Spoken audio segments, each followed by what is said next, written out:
नमस्ते दोस्तों। सुबह के ठीक 7 बजे थे और दोस्तों आज एक ऐसा चमत्कार हुआ जिसका हमें जरा भी अंदेशा नहीं था। जी हाँ, जैसे ही हमने बाहर नजर डाली चारों तरफ बर्फ गिर रही थी। हवा में एक अलग ही ताजगी घुली हुई थी। हम सभी ने इस बर्फबारी का, इस खूबसूरत मौसम का जी भर के मजा लिया।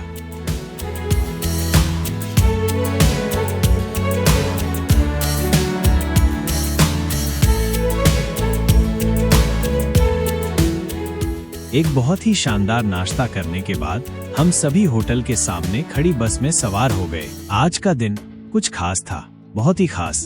हम निकल पड़े थे एक बहुत ही खूबसूरत जर्नी पर। सुबह सुबह हम ऑस्ट्रिया की उन शांत मनमोहक अल्पाइन वादियों में एग्जाम्स के होटल ओलिंपिया में थे और आज का हमारा सफर था सीधा वीनिस, इटली तक, लगभग 400 किलोमीटर का फासला जो हमें करीब 5 घंटे में पूरा करना था।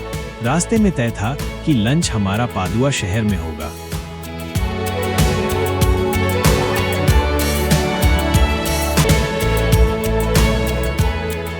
बस पादुआ में एक रेस्टोरेंट रंगोली पर लंच ब्रेक के लिए रुकी। वहां हमें टेबल पर खाना परोसते हुए कुछ अपने भारतीय लोग भी दिखे। रेस्टोरेंट के अंदर ऐसा महसूस हुआ जैसे हम भारत में ही आ गए हों। लंच के बाद हम फिर से बस में चढ़े और अब धीरे धीरे वीनिस शहर की तरफ बढ़ते चले।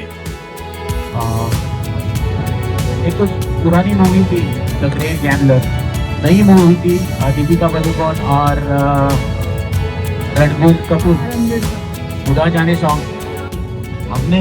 हमारे पास ऐसे लड़कियां देखती है, स्माइल करती है, हमें लगता है वाओ। फिर हम जाते हैं फोटो वगैरह निकालने के लिए।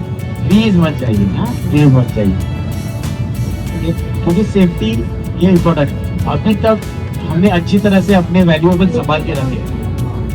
आगे बहुत दिन है हमारे। देखो वो मराठीमध्ये म्हणे ना, हत्ती गेला आणि शेपूट राहिला, म्हणतात ना काहीतरी असं। So please be careful. So अभी हम पहुंचेंगे वहाँ पे। वीनिस पहुंचते पहुंचते लगभग 2 बज गए थे। जैसे ही बस शहर के बाहरी हिस्से में समुद्र के किनारे रुकी, वहाँ बहुत सारी यादगार चीजों की दुकानें लगी थीं, सोवीनियर की दुकानें।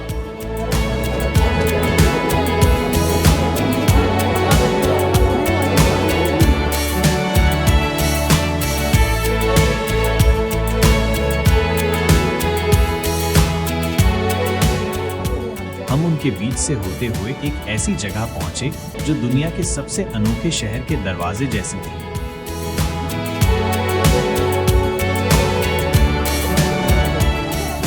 यहाँ से हमें क्रूज, नाव या वाटर टैक्सी लेनी थी क्योंकि इस शहर में गाड़ियां चलती ही नहीं।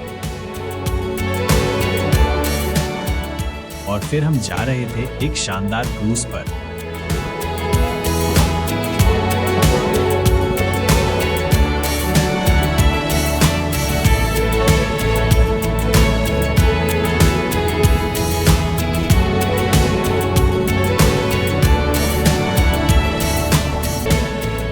क्रूज से वेनिस की तरफ जाना एक अलग ही अनुभव था। पानी के ऊपर तैरता हुआ एक छोटा सा शहर और उस तक पहुंचने का सफर भी कम जादुई नहीं था। मैं डेक पर खड़ा था।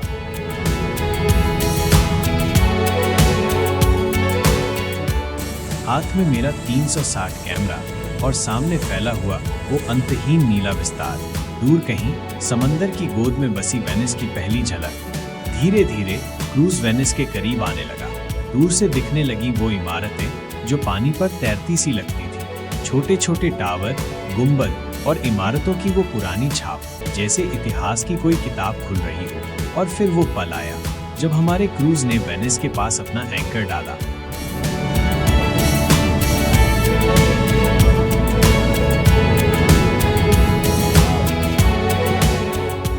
जैसे ही हम क्रूज से नीचे उतरे, हमें एक छोटा सा ट्रांसमीटर रिसीवर दिया गया जिससे आज के गाइड हमें गोंडोला तक का मार्गदर्शन करने वाले थे और शहर के बारे में भी बताने वाले थे।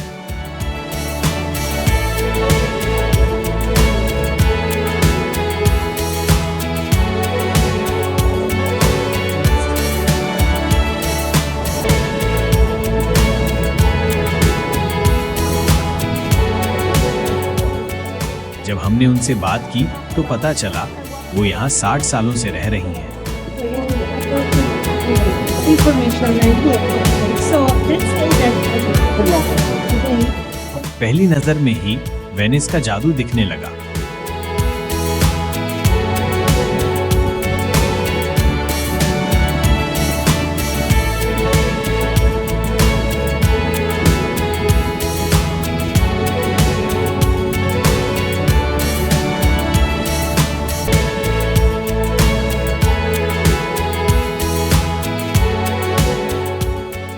घूमते घूमते कब हम गोंडोला पॉइंट पर पहुंच गए पता ही नहीं चला। एक पतली सी नाव और सभी नाविक जो धारीदार टी शर्ट में इतालवी भाषा में हमें बैठने के लिए बुला रहे थे। एक के बाद एक करके हम सभी गोंडोला राइड के लिए बैठ गए और नाव ने नहर के बीच में धीरे धीरे बहना शुरू किया। उस समय जो महसूस हुआ उसे शब्दों में बांधना मुश्किल है।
शहर के भीतर पानी की इन पतली गलियों में बहते हुए ऐसा लग रहा था जैसे मैं किसी पेंटिंग का ही हिस्सा बन गया हूँ। कहीं छतों पर कैफे शॉप और उनकी बालकनियों से झांकते रंग बिरंगे फूल दिखते, पुलों के नीचे से नावें निकल रही थी, ऊपर से पर्यटक तस्वीरें खींच रहे थे और हम बस ये नज़ारा अपनी आंखों और यादों में भर रहे थे।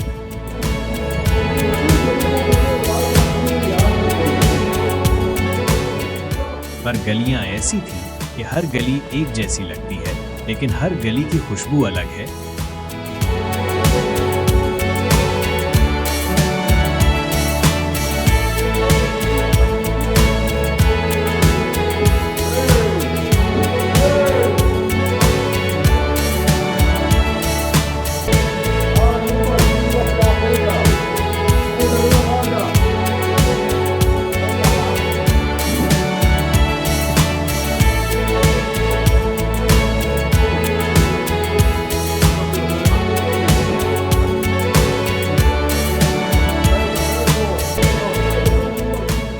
दुकानों पर खूबसूरत पेंटिंग्स, हाथों से बने मास्क फेस्टिवल के लिए लोग सालों से तैयारी करते हैं और उन मास्क में कुछ चेहरे इतने रहस्यमय लगते हैं कि आप ठहर जाएं उन्हें बस देखने के लिए।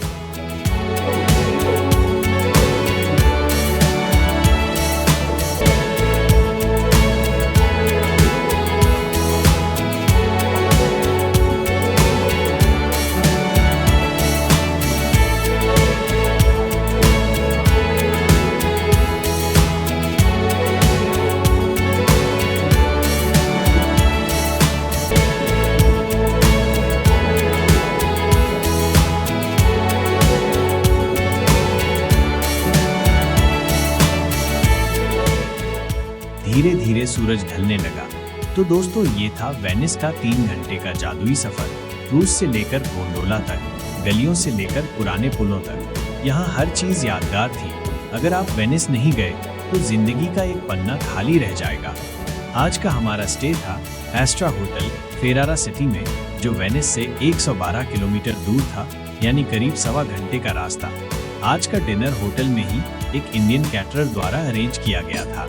डिनर के बाद हमने अगले दिन सैन मैरिनो देश की यात्रा की तैयारी की और आराम करने के लिए सो गए। नमस्ते और शुभ रात्रि।